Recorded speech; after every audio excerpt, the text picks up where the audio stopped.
राजीव रंजन जी, ये बीजेपी वाले भुना रहे हैं क्या एक बार? क्योंकि हमने यूपी की भी खबर दिखाई।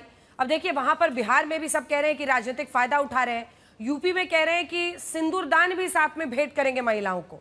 तो ये क्या है? क्या पॉलिटिसाइजेशन हो रहा है ऑपरेशन सिंदूर का, राजनीतिकरण? देखिए, पूर्व में भी जब भी भारतीय सेना का शौर्य और पराक्रम सर चढ़कर बोला है, राजनीतिक नेतृत्व को भी श्रेय उसका मिला है। और 1965 की जो एक अविस्मरणीय जीत थी, उस जीत के नायक लाल बहादुर शास्त्री जी थे। भारतीय सेना के शौर्य और पराक्रम से हम लाहौर तक पहुंचे थे, लेकिन प्रधानमंत्री, तत्कालीन प्रधानमंत्री के तौर पर लाल बहादुर शास्त्री को लोग याद करते हैं। इंदिरा जी, तमाम तरह के सवाल आ रहे हैं, लेकिन इंदिरा जी को 1971 में बांग्लादेश का उदय हुआ, उसका श्रेय जाता है। तो निसंदेह ऑपरेशन सिंदूर पर इतना हाय तौबा ये क्यों मचा रहे हैं? जिस फैसले को लेने के लिए, जब ये पहलगाम की घटना घटी और उसके बाद प्रधानमंत्री जी ने जिस तरह से लगातार सीसीएस की बैठकें हों या जिस तरह से सीसीपीए, सीसीईए और लगातार कैबिनेट की मीटिंग्स, इन सब के साथ उनकी उपस्थिति या अनुपस्थिति से सवाल नहीं है, देश के सर्वदलीय बैठक को भी आयोजित किया गया। और मुझे लगता है उसका लबोलुबाब था कि सेना को ये खुली छूट दी गई कि वो अपना लक्ष्य तय करे। तो निसंदेह भारतीय सेना के पराक्रम को भी सलाम पूरा हिंदुस्तान कर रहा है, लेकिन ये फैसला नरेंद्र मोदी जी के नेतृत्व में भारत सरकार ने लिया। तो इस यश को लेकर अगर कोई इस पर एतराज है कांग्रेस का, तो वो समझ से परे है। अगर कांग्रेस कहती है कि नहीं, 71 तो इंदिरा जी का कोई मतलब नहीं था, 65 लाल बहादुर शास्त्री जी का कुछ भी नहीं था, तो फिर ये बात करने का इन्हें नैतिक अधिकार है। नहीं तो अगर 71 ये इंदिरा जी के लिए अगर याद करते हैं, तो मुझे लगता है उन्हें एतराज़ नहीं होना चाहिए, पहली बात। दूसरी बात है कि जो बार बार ये सवाल खड़े किए जाते हैं, 9/11 जॉर्ज बुश के समय हुआ और लादेन को पकड़ में लाने में, लादेन को मार गिराए जाने में 1 दशक से भी ज़्यादा वक्त लगा और ट्रिलियंस ऑफ डॉलर्स वहाँ पर खर्च किए गए हैं। कई असफल मिशंस जिसमें कई लोगों की मौतें हुई, मैरीन्स से लेकर के तमाम वहाँ के जो फौजी थे, जो बड़े CIA के ऑफिसर्स थे, उन सब की मौतें हुई है वहाँ। और उस ऑपरेशन के दौरान उद्देश्य था लादेन को पकड़ना, लेकिन नॉर्दर्न अलायंस के मदद से तालिबान का पतन हुआ, उसके बाद वो पाकिस्तान में आया और पाकिस्तान में वो वहाँ मार गिराया गया, वहाँ से उठाया गया। तो हमारा ये कहना है कि अगर आपने 22 मिनटों में 100 कुख्यात टेररिस्ट मार गिराए, उनके लॉन्च पैड्स आपने ध्वस्त किए, उनके जो बड़े कमांडर्स थे जो दुनिया के कई बड़े आतंकवादी वारदातों में शामिल थे, उनको मार गिराया गया। मुझे लगता है उस भारत का उद्देश्य सीमित कार्रवाई का था। पहलगाम के जो गुनाहगारों को सजा देने का भारत ने ऐलान किया था, प्रधानमंत्री जी ने बिहार की धरती से ही कहा था कि उनको नहीं वो बख्शेंगे। मधुबनी की सभा में उन्होंने कहा था और उसको हम लोगों ने सफलतापूर्वक अंजाम तक पहुंचाया।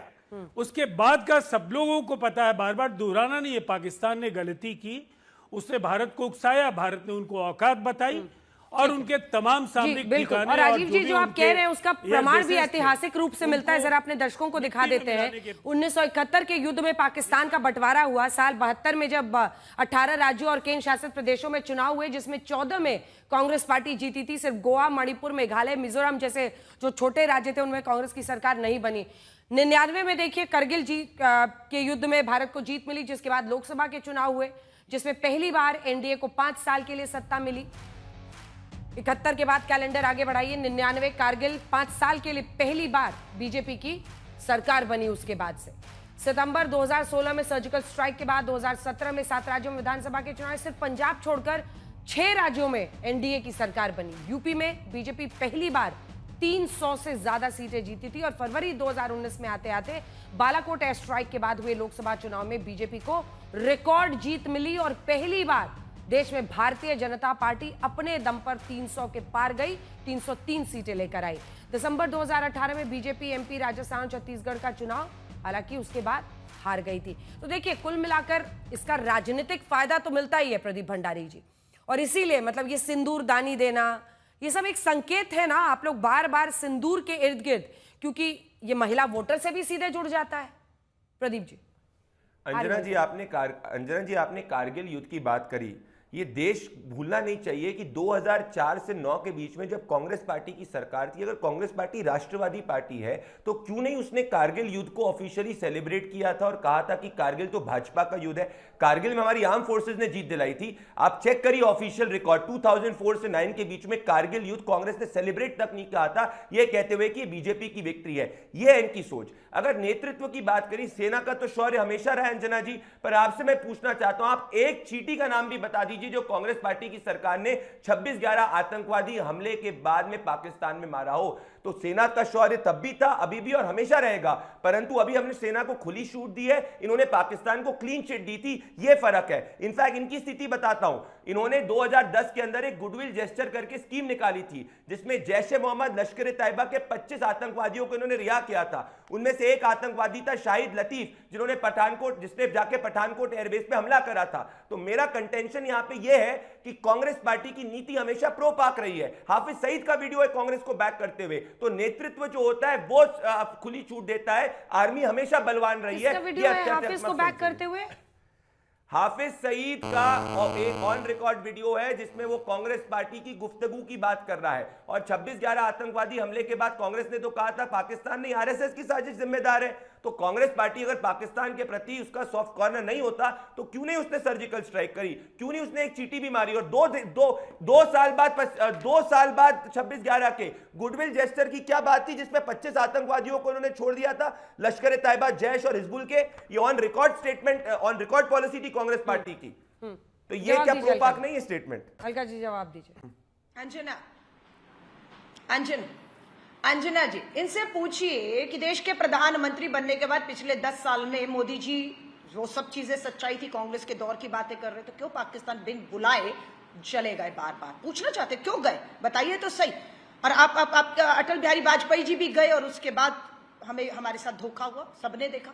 आपने सवाल किया सिंदूर की डिबिया, हाँ, ये बांटने पर, अरे डिबिया आ गई है मोदी जी की फोटो के साथ, घर घर सिंदूर बांट रहे हैं। ये राजनीतिकरण नहीं है तो क्या है? हम ऑपरेशन सिंदूर का कतई भी विरोध नहीं कर रहे और हम कह रहे हैं हमारी सेना ने ऑपरेशन सिंदूर में साहस शौर्य दिखाया और अंदर घुस के आतंकी ठिकानों को निशाना बनाया, कोई सवाल नहीं है। सवाल है ऑपरेशन सिंदूर के राजनीतिकरण पर, सवाल है सीज फायर पर प्रधानमंत्री मोदी जी की खामोशी पर, सवाल है हमारे जयशंकर विदेश मंत्री ने जो स्टेटमेंट दिया है पाकिस्तान को सूचित पहले से कर दिया, इस पे हमारी जवाब है। हमारा सवाल लोकतंत्र में लोकसभा सत्र सर्वदलीय बैठक क्यों ना, इन सबको आप कहेंगे ऑपरेशन सिंदूर का हम विरोध कर रहे हैं तो आप मुद्दे से भटका रहे हैं। आप सिंदूर की डिबिया बांटेंगे तो माफी चाहूंगी, वो सिंदूर आपकी हिम्मत नहीं है। शहीद की पत्नियों के घर आप किस मुंह से ले जाएंगे? क्या ले जाएंगे उनके लिए, क्या ले जाएंगे आप? शर्म आनी चाहिए कि सिंदूर को भी और ऑपरेशन सिंदूर को भी सिंदूर की डिबिया और मोदी की तस्वीर के साथ हम जा रहे हैं गुजरात, हम जाएंगे गुजरात। सिंदूर की डिबिया हम महिला कांग्रेस बांटेगी और बिल्कुल जशोदा बहन मोदी को भी उस सिंदूर की डिबिया, राजनीतिकरण नहीं कर रहे ना, सिंदूर की डिबिया देंगे ना सुहागनों को, तो देंगे। जशोदा बहन मोदी का पहला हक है उस, नहीं राजनीति है। आपने अभियान चलाया, हम उस अभियान का हिस्सा बने। हम आपके ऑपरेशन सिंदूर के तहत सिंदूर की डिबिया मोदी जी की तस्वीर के साथ कोई सुहागन नहीं लेगी, क्योंकि उसकी डिबिया पर उसके सुहाग की तस्वीर नहीं, मोदी जी की तस्वीर है। तो वो डिब्बी पर पहला हक जशोदा बहन मोदी का बनता है, जिस सिंदूर की डिब्बे पर मोदी जी की फोटो है। बेशर्मी है। 28 लोग शहीद हुए, उन शहीदों की पत्नियों को भेंट देंगे, हम पूछना चाहते हैं। प्रदीप जी जवाब दीजिए। उनका अपमान मत करिए, कम से कम शहीद का दर्जा मांग रही हैं आपसे। अलका जी, आपने कहा शहीद के परिवार, अलका जी आपने कहा शहीद के परिवार, ये विनय नरवाल के शहीद विनय नरवाल के फादर है। ये कहते हैं कि मैं प्रधानमंत्री नरेंद्र मोदी जी का धन्यवाद करना चाहता हूं क्योंकि उन्होंने पाकिस्तान को मुंहतोड़ जवाब दिया। शुभम द्विवेदी की वाइफ का आप स्टेटमेंट आज तक पे देख लीजिए, जो प्रधानमंत्री नरेंद्र मोदी जी को धन्यवाद कर रही है कि सेना को खुली छूट दी। आप हिमांशी नरवाल का स्टेटमेंट देख लीजिए, जब हमारी सेना ने मुंहतोड़ जवाब दिया उसके बाद वो कहती हुई कि अच्छा टेररिज्म खत्म होना चाहिए। तो आप कर्नल सोफिया कुरैशी के परिवार का स्टेटमेंट आज तक के ऊपर देख लीजिए और तमाम जगह देख लीजिए। नहीं, लेकिन प्रदीप जी एक सेकंड, प्रदीप जी देखिए, कोई भी चीज को अच्छी बात है, मतलब ऑपरेशन सिंदूर इसको नाम दिया गया, हमने कर्नल सोफिया कुरैशी को सामने किया, विंग कमांडर व्योमिका सिंह को, लेकिन अब सुहागिनों को सिंदूर गिफ्ट करना, मतलब ये क्या संदेश आप दे रहे हैं? ऑपरेशन सिंदूर एक बहुत सीरियस, ऑफेंसिव और अग्रेसिव स्टैंड था इंडिया का। अब सिंदूर हम बांटेंगे महिलाओं को, इसका क्या अर्थ है? मतलब कुछ तो लॉजिक होना चाहिए ना कि हम क्या करना चाह रहे हैं, हम क्या दिखाना चाह रहे हैं, क्या मैसेज देना चाह रहे हैं। इसका ये मैसेज हम क्योंकि हम उन महिलाओं के लिए सिंदूर जो उनका हटाया गया, उनके लिए हम मिटा रहे हैं आतंकियों को, पर फिर हम सिंदूर बांटने लगे। क्या मतलब है? मतलब कुछ लॉजिक होना चाहिए ना किसी के पीछे। मैं आपसे वो लॉजिक समझना चाह रही हूँ। जी जी, उसका लॉजिक अंजना जी सिंपल है कि आतंकवादियों ने हमारी माताओं और बेटियों के सिंदूर उजाड़ने का प्रयास करा और हमारी सेना ने मुंहतोड़ जवाब दिया। वो सिंदूर, ऑपरेशन सिंदूर के सक्सेस की बात है, वो एक सिंबॉलिक सक्सेस की बात है जो हमारी फोर्सेस ने अचीव करी पाकिस्तानी आतंकवादियों के खिलाफ, और उसका नाम भी कह रहे हैं उसकी जीत के लिए ये एक तरह से जीत का सेलिब्रेशन है।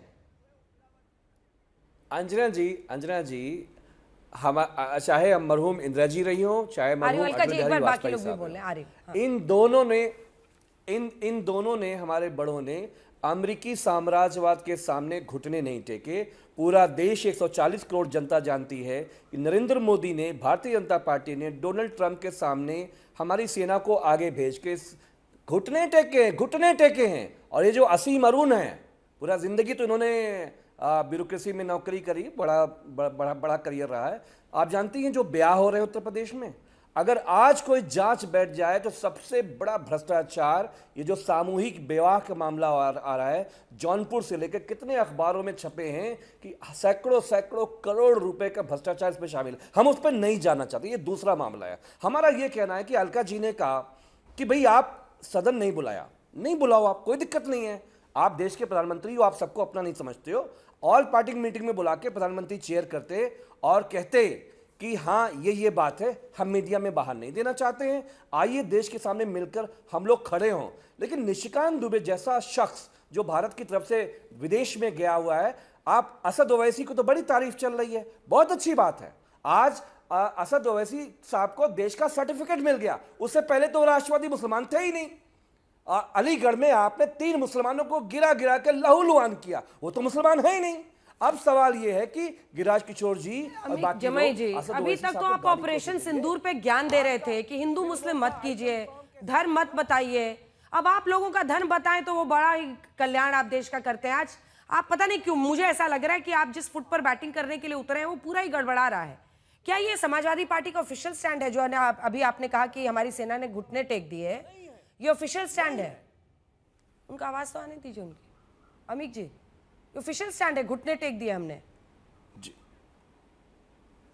मैं आपसे कह रहा हूं कि डोनाल्ड ट्रंप ने जिस तरह से जो बात एक्स पे करके सीज फायर कराया, प्रधानमंत्री जी का कोई स्टेटमेंट है? Who is this America to intervene our strategic independence issue? आवाज प्रदीप जी अभी नहीं जा रही, आपको रुकना पड़ेगा जवाब देने के लिए।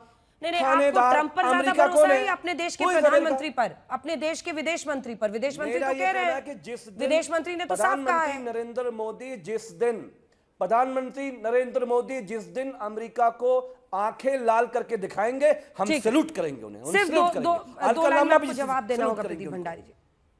अंजना जी, इनको डिप्लोमेसी नहीं आती है। ये चीन, अमेरिका है, हमेशा विदेशी मुल्क में विश्वास रखते हैं। एमईए ने कहा, डीजीएमओ ने कहा, प्रधानमंत्री ने कहा, एक्सटर्नल अफेयर्स मिनिस्टर ने कहा। अब अगर ये लोग हिंदुस्तान की बात का विश्वास नहीं रखते, चीन, अमेरिका